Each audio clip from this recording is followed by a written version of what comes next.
Well, hello, and welcome to another edition of the Church Solutions Podcast. My name is Steve Lacy. And I'm Mike Gray. All right, we finally got that right. It only took us 7 years. 7 times. All right, so, and I'm Phil Thompson, of course. Good to be with you. Thanks. We are a company that does a bunch of stuff with churches, and one of those things is streaming video. And we've been doing this for a long time. We love to help churches. That's what we do. And Steve and Mike and I are here again to host this podcast. And today, well, let me throw it over to Steve. Steve, today, what are we going to talk about? We are talking about 7 myths of streaming church services. All right, 7 myths. They are myths, and a myth is something that's not true, right? Is that the right definition of a myth? Yeah, probably all right. Commonly heard or understood, but not true. Not true. So would that make us the streaming Mythbusters then for this few minutes? That's a good idea. That's a good thing. We can do that. We can certainly do that. Mythbusters of streaming. All right. So, Mike, just to let you know, Steve hates it when we banter. He doesn't like a lot of talk right? before we get to. He wants to get to the meat. He's going to really dislike me then. I am good with banter as long as it's entertaining. I think I'm so now the truth comes out. It's just poor banter that he's not a fan of. Yeah. Again. All right. Well, let's just get into it since we'll have to have somebody else judge this banter. All right. So let's talk about this. So we do streaming, and look, guys, we've been doing this for a long time, and we work, obviously, as I just said, with churches. So let's jump in here. 7 common myths about streaming your church service. Number 1, if I stream, or if your church streams, they will come. And now that's you probably got that from that movie with what's the guy's name? What was the guy's name? Field of Dreams. Field of Dreams. Yeah, Kevin Costner. If they build it, if they build it, they will come. Or if I build it, they will come. But you're saying, Steve, that if people stream, they're just going to show up. Why is that a myth? Well, I mean, it goes back to, we've worked with some people that they want to start streaming because they have a church that has, them and their family or so very small. They thought, well, if I stream it, then I'll grow my, everyone will learn about it and everyone will come and everyone will attend my services online. And it's just not that way. I mean, if you have a following and you stream, you can definitely help grow your church that way. Right. But if you don't have a following and you stream, it's going to be tough to build your church with just a stream alone. So it's going to require some marketing to drive traffic to the stream. Yes. To then convert to walk in your door. Yeah. People assume that, if I'm on the web, that means everyone's, there's how many, 7 billion people in the world, and we'll have, a percentage of that billion are going to come to my service now online because it's available on the web. And that's just not true. Like you say, Mike, without some marketing or some other presence out there on the web so people can find out where you're at and be drawn to it. Yeah. And to Mike's point, and Mike has done this for many years, social media can help in that area. You can you can use some social media platforms to reach out to people. You can do things like Google AdWords. You can do a lot of things that can actually bring people. Steve and I, we talked years ago about how you can target even Facebook ads for your area and target Google. So you can certainly get people to come. And we've talked a lot about that, about how streaming, you can grow your church with streaming, but just doing it without anything else is probably not going to work real well. Right. Yes. You got to promote it with your people and as Mike says, market it. And so it's going to take some promotion work. All right, good. It alone will not do the trick. All right, yeah, they're not going to magically find it. Okay. All right, so let's move on here as we talk about myths here.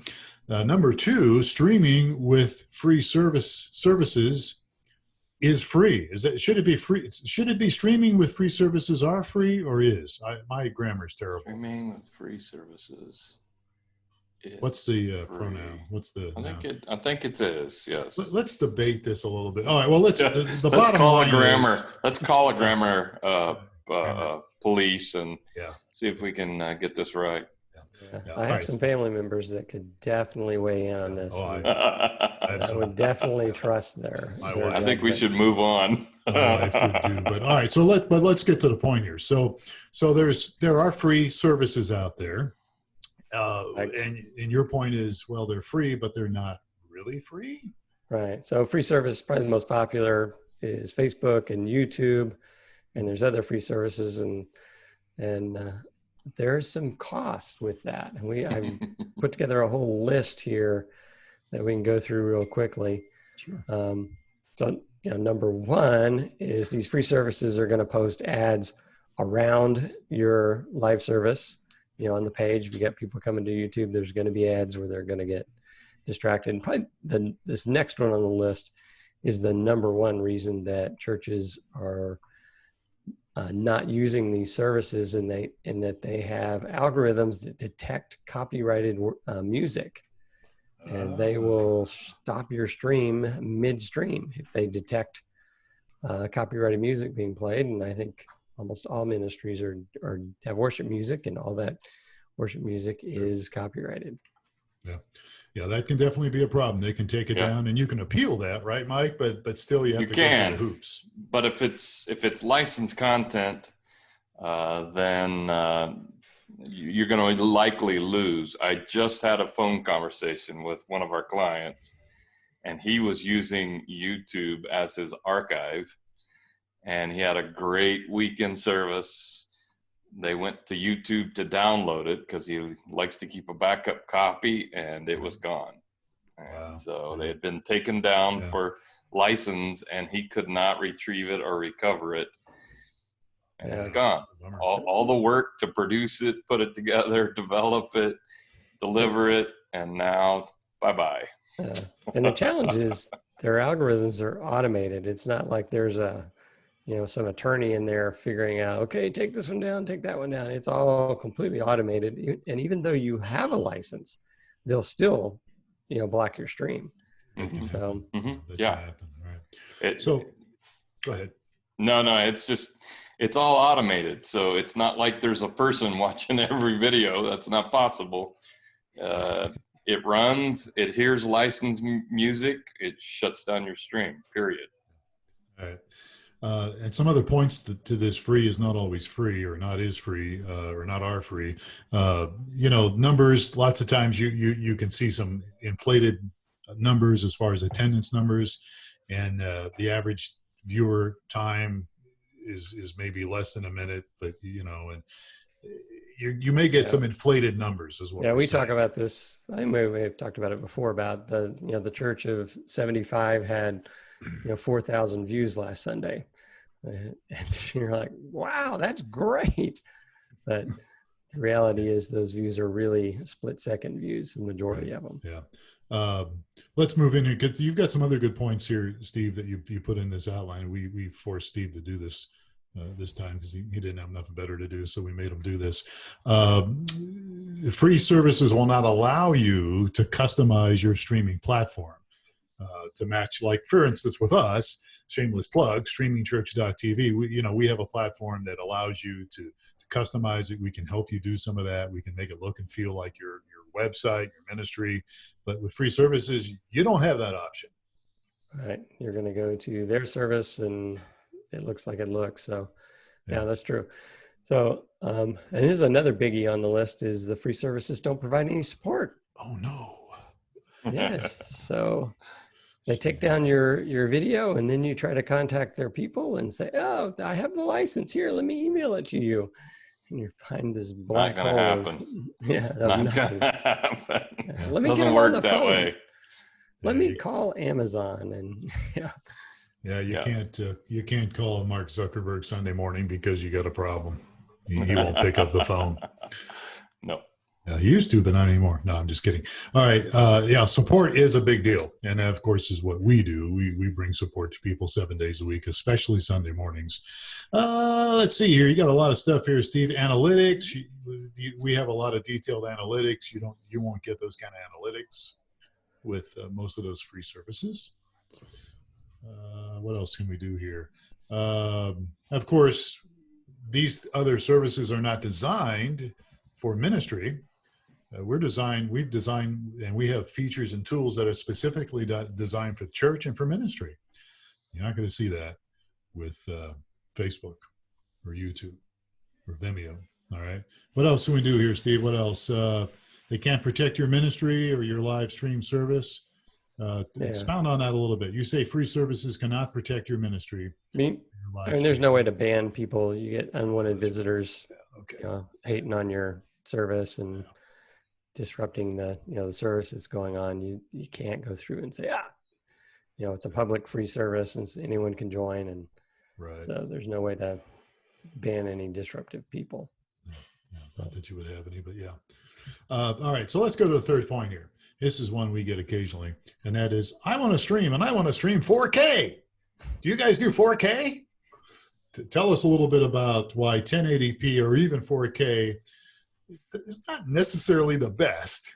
People think it is, but it's not necessarily true. Yeah, so most people are watching on either a mobile phone or a computer. So that's probably 95% of your viewers. And so the screen size is not, if I'm watching a movie on my big screen TV, I'm going to want to see a 1080p. But for streaming, there's trade-offs there. You could send a 1080p or even a 4K stream, but not everyone has a fast enough network to process that. And so what you want to do is just kind of optimize things for your audience. And the other thing is I challenge people, there's no discernible difference on a 13-inch laptop between a 480p, 720p, or 1080p video. You'd stick them right next to each other, and it's going to be really challenging to tell which one is the highest quality one versus the lower quality one. So it really doesn't matter, and all it does is contribute to the fact that if I have a really high quality one, I've got to have a really fast internet to keep up. And if my internet bogs down at all, then it starts buffering and skipping, where that lower resolution one is just cranking right along. Yeah, and your processor on your computer, depending on what kind of a live encoder you have. If you have software on your computer and you're really pumping high resolution stuff, it's going to take more processing power. And so you're going to have the horsepower to do that. And we see that happen a lot. People get bogged down. The CPU hits 100% or more, and the computer says, "I'm giving up." And then, what's going on? What's wrong? Why doesn't it work? Your computer is pooping out. Ironically, I know all of you guys have this conversation with people a lot, and it goes back to, you talked about analytics. You mentioned analytics. How many people are streaming from what device? I mean, you need to know that about how people are joining you. And if they're on a tablet, if they're on a phone, they're more on a phone than you think, I promise you. It'll shock you how many people are watching from a phone. But there's this misperception that goes along with this one, that everybody's sitting at home watching it on a 70-inch television. That's just not true. I mean, it's such a small percentage of people watch on a giant screen environment. It's mostly a mobile, and everybody's excited about streaming to Facebook and YouTube. And what are people watching on? Watching on a phone.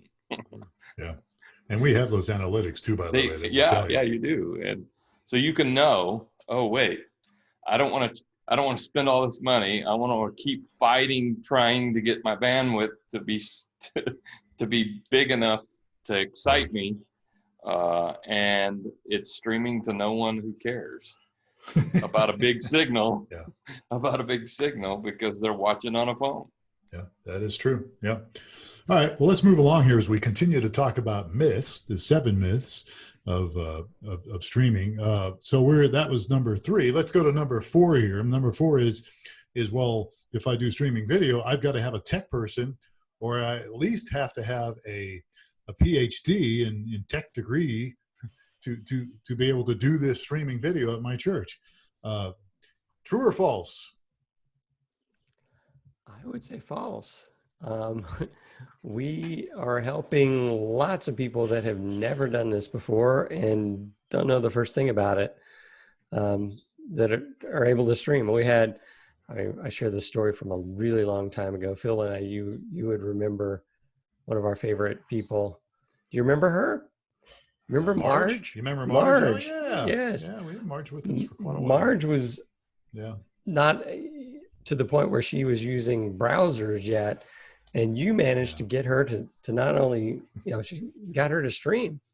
So, and she streamed for a long time. Yeah, she was successful. Streamed for a very long time. Yeah, she was very successful. Buffalo, New York is where Marge is from, and it was an adventure. But we were able to help her. I mean, she was good to work with, and it was a challenge because she had a hard time even opening up a browser. Right.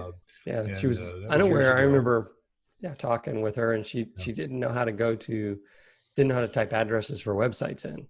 Right. And get to a website. I was like, wow, this is going to be a challenge. And Phil can do it. Well, during the COVID crisis, we've had a lot of Marges and people who've been forced to put their content online. And while it's a challenge, you don't need a PhD to be able to hook it up and make a stream work. Yeah, it's true. And, that's one of the really, if I can brag on what we do, that's one of our best things is we really are good with customer support. And Mike has recently joined the team. We've known Mike for years. If you're new to our podcast here, he's been with us now for a few weeks online here on the podcast. And you've been helping us out now, I think, since March, right? And so that's right. And Mike has a lot of experience with streaming video and lots of things, really. He's done church ministry stuff for a long time. So we really, we do pride ourselves in being able to help people and bring customer support. So hats off to you guys. All right. So you don't really need to have a tech person to do this. I mean, we can help you with it. Let's go to number 5 here as we talk about these 7 myths. I need expensive equipment in order to stream. I've got to have lots and lots of budget and lots of equipment to do this. Again, true or false? Well, gadgets are cool. But it's false. I love gadgets, but you can keep it really, really simple. Yeah, it does. You don't need expensive stuff. Steve, elaborate a little bit. Well, so a lot of people will think, wow, I need $10,000 or $50,000 worth of equipment. I'm going to need these professional cameras and video switchers. And, while some ministries are doing that, in order to get started to stream, you probably have the equipment that you need. You probably have a camera or camcorder available. You probably have a computer available and an internet connection. One thing that you might not have is a video capture device, but those aren't expensive, and you can begin streaming and create a good experience without spending a lot of money. Yeah, I've told this story before, but it was just recently during the COVID-19. I had a pastor call me and said, we're stuck here, man. They're closing our doors here. The state's telling us not to meet, and we don't have a video capture device, and we're stuck. I said, well, do you have a webcam? He goes, yeah. I go, well, here's what you can do.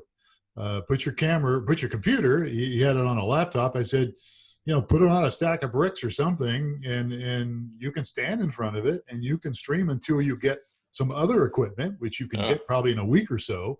Yeah. And he did it, and it worked, and it was okay. I'm using a webcam right now, and I think all of us are here on this podcast.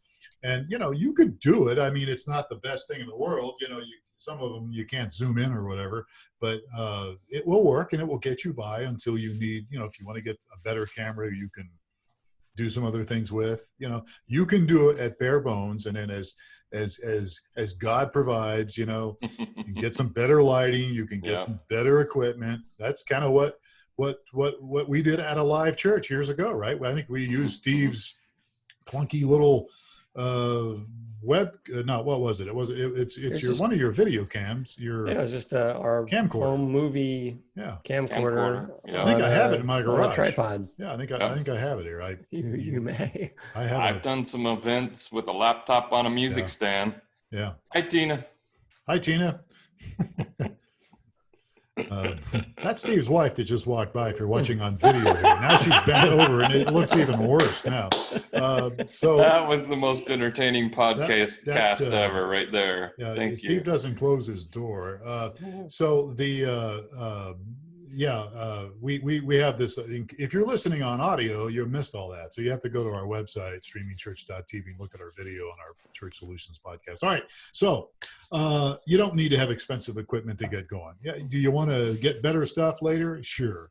But you can do something and you can do a decent job with it. You really can. Just use a little ingenuity. Just, put a light somewhere and do some stuff. And you can, audio is important. So make sure you have decent audio. And you're good. All right, so let's roll on here, guys, as we move through this. Number 6, live streaming will decrease my in-person attendance. So, different states are starting to open up now with the COVID-19. Some of these things are relaxing, although I'm telling you right now, there's a lot of people that are not going to show up at your church just because you open the doors. There's lots of concerns out there, and there should be.